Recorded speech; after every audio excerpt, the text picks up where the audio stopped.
Roger, tell us what brought you to nutritional medicine. Well, I'd always had a passion for food. My father was a chef in French cuisine, and while I was growing up I would spend a lot of time with him in the kitchen, in the hotels, wherever he was working. And so food and eating food was in the blood, really. And then after I'd done many things in life, I became interested in alternative medicine, you know, flower remedies, homeopathy, osteopathy, this type of thing.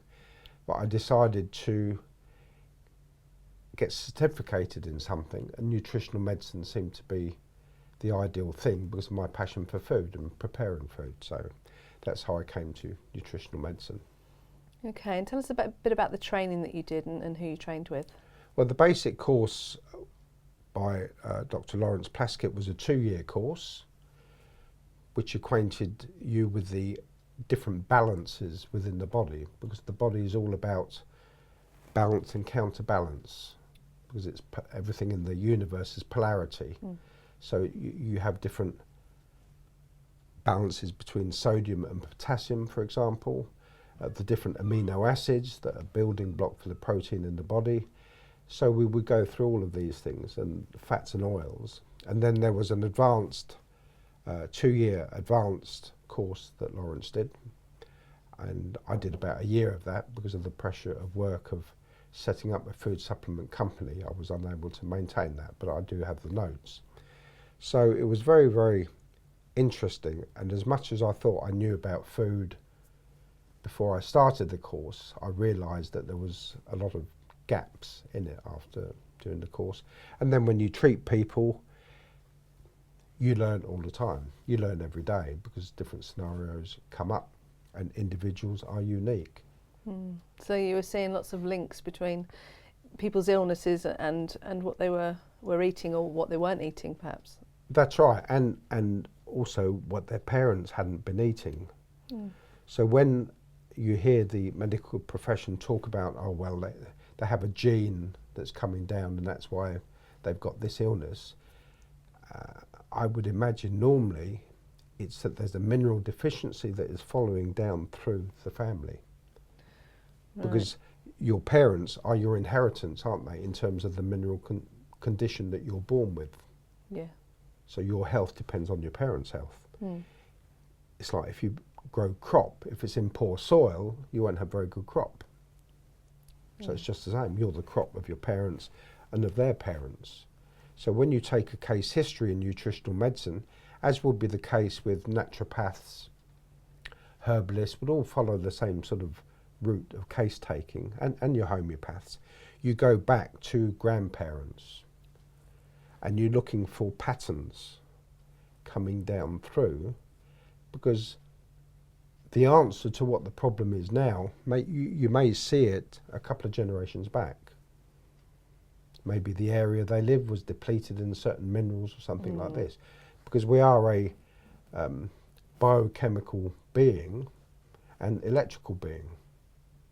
We're just atoms rotating, aren't we? I mean, we're mainly space. Yes. So if it's like a car battery, if you don't have the balance of the minerals right, we don't function properly. Yeah, of course.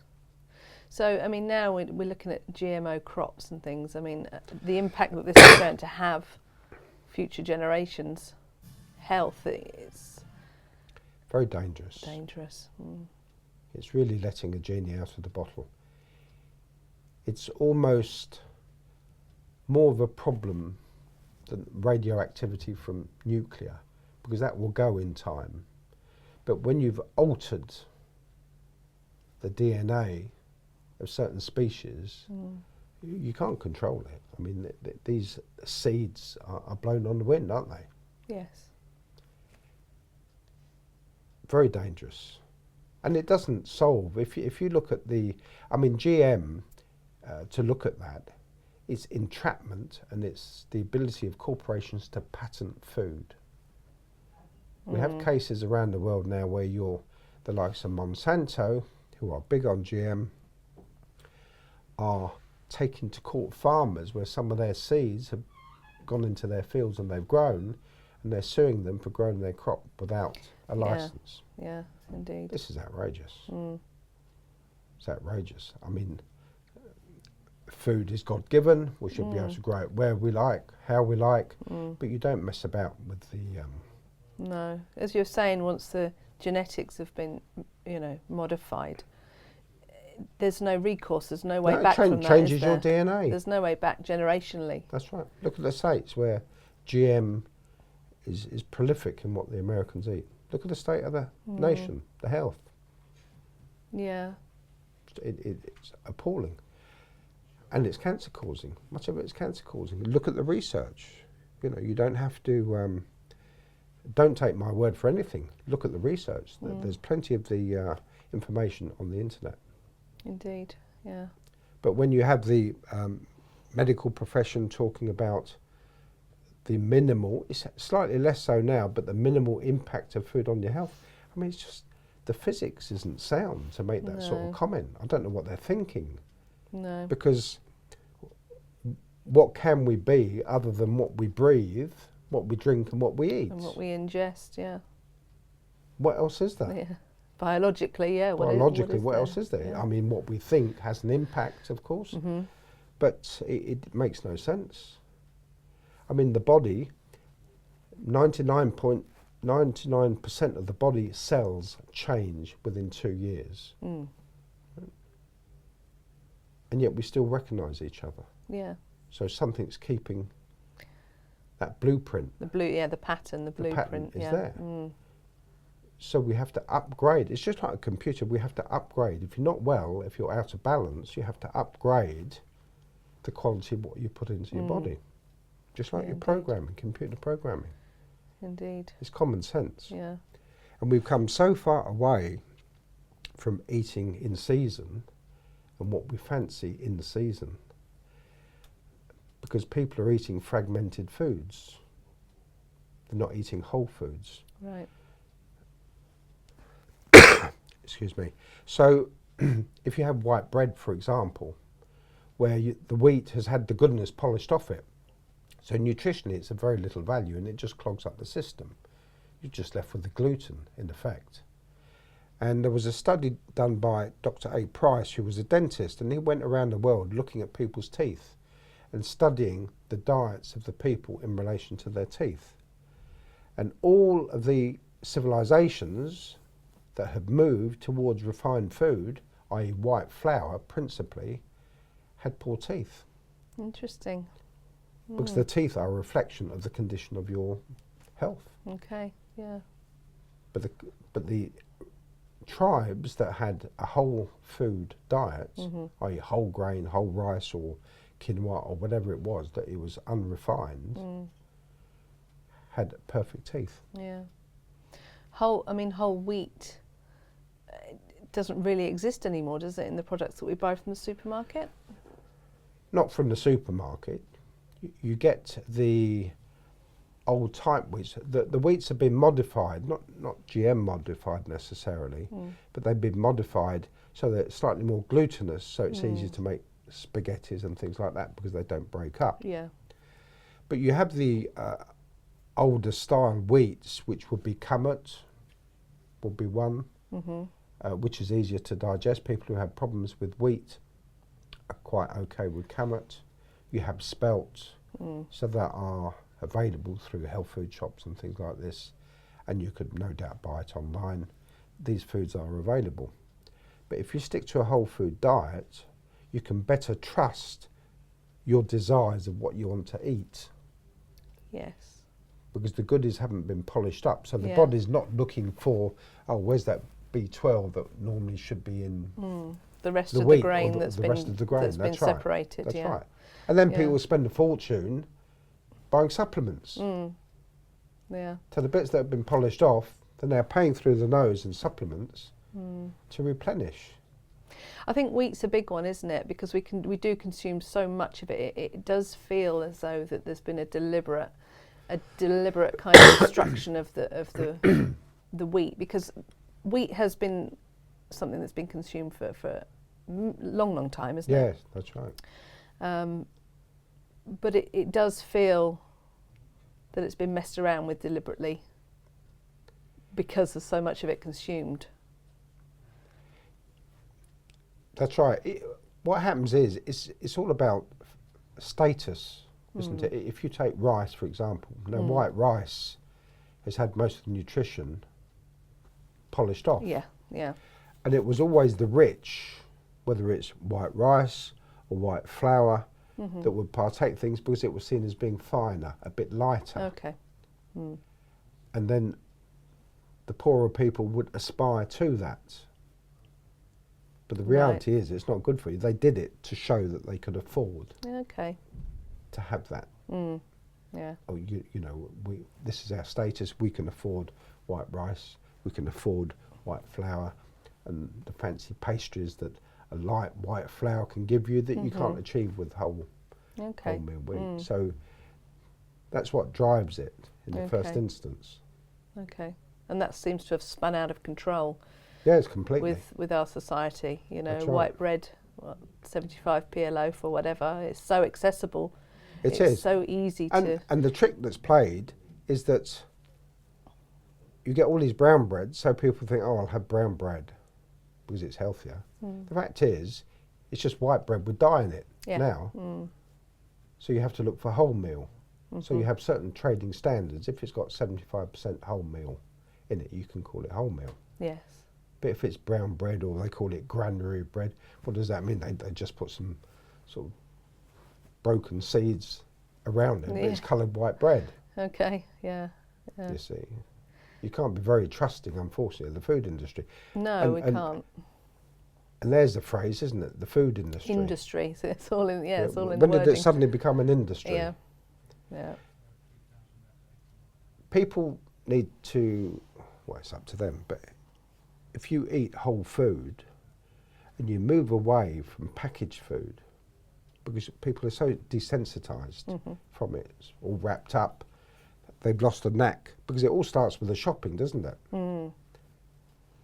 So you need to know where to shop, need see what's good quality. Yes. It's what we would do when we were growing up. You go shopping with your mother or an aunt or something, and you go out and you learn, you go down to the market and you learn what is good and what isn't good. Well, I was just thinking accessibility, you know, to find whole grains and whole foods now, unless you know where to look, it's very difficult because the supermarkets don't supply No, they don't. whole grains and whole foods anymore. Yeah, you have to go to your health food shops, and it's good to support Indeed. the small businesses, Yeah. you know, because the supermarkets have not given us choice in reality. No. And if you support, and the profits that they make, this is all part of, I mean, food has become political. Okay. So where we shop becomes political. If you support your small businesses, whether it's food or any other business, that money is coming back into the local economy. If you shop at the supermarket, it's going elsewhere. You've got people on minimum wage, and the money doesn't stay in the community. So the people working in these places might be in the community, but they're on minimum wage. Indeed. Whereas the owner of the individual shop, they take the profits, and that profits get spent into the community. Yeah. Yeah. And it's all interrelated. We are interacting with our environment all the time. We are affected by the weather, and we're affected by the change of seasons. And it's just getting back in tune. And if we can do the experiment of just eating whole foods and eating what's in season, you'll come into rhythm, and then whatever you fancy on the day will be the right thing that your body needs. Yeah. Yeah. Because if we have any deficiencies, mineral or vitamin deficiencies or amino deficiencies, then we will be off balance. And if we're off balance, we're open to disease. So any nasties they've put into us through vaccinations or whatever, we can fight it and it stays in suspension as it circulates the body. But the moment your immune system is down, whether it's through poor nutrition or you're overtired, then that bug comes in, settles and starts to cause havoc. Yeah, I think, and in general, our state of awareness is not such that we, generally speaking, can sense and screen our bodies for what we fancy. So, you know, if we're looking for particular foods, I think, you know, most of us aren't able to be still long enough to listen to our bodies, I think. That's right, because we're on a roller coaster as well. When you're eating fragmented foods, 1 minute your blood sugar level's moving up, and then the pancreas starts to produce insulin to stable it out, but that takes longer, so it dips, you're crashing. And then that's right. And then you've got mental sort of anxiety or anguish that kind of comes along with that. Because you're out of balance. You see, there's parts of the brain that deal with the emotions, and if you are deficient in minerals, if the mineral balance is out in that part, you'll have, sort of PMT, things like this, and postnatal depression. Primarily is zinc deficiencies. Yeah. Because the body hasn't gone back into balance after the cycle. That's it. So food is key. If anyone, there was a psychologist, Dr. Robert, I can't remember his name now, but he wrote the book Amino Revolution. Okay. Now, he was a psychologist, but he then studied nutrition and found that 95% of the people coming to him didn't have a mental problem, they had a nutritional problem. Right. Once he adjusted their diets, that problem was gone. I can speak from experience that, when I have my menstrual cycle, as I've watched myself kind of change my diet and start to eat whole foods over a few months, I've seen that really stabilise, and the symptoms of PMT have just decreased, and it really works. It really does work. If I'm eating a lot of sugar, a lot of fats, a lot of stuff, white bread, stuff that's really bad for me, then I do suffer more. It really does work, if you just tweak your diet. That's right. I remember once a friend of mine was a midwife, and she had a friend of hers who had to go into hospital, and she had a situation where her skin would go very red, very itchy, her face would change shape. She didn't know what face she'd have in the morning when she looked in the mirror, and she was in a real acute bad situation. And I went to see her in hospital, and I started to take a case history, and you're always looking for never well since, and there was ever since she's had the BCG vaccination when she was younger. Okay. And then she had started to get migraines, which tends to be a liver issue. She started to get migraines. And then they started to medicate her for the migraines. And what she was experiencing was an allergic reaction to the migraine treatment. Wow. The pills they were giving her.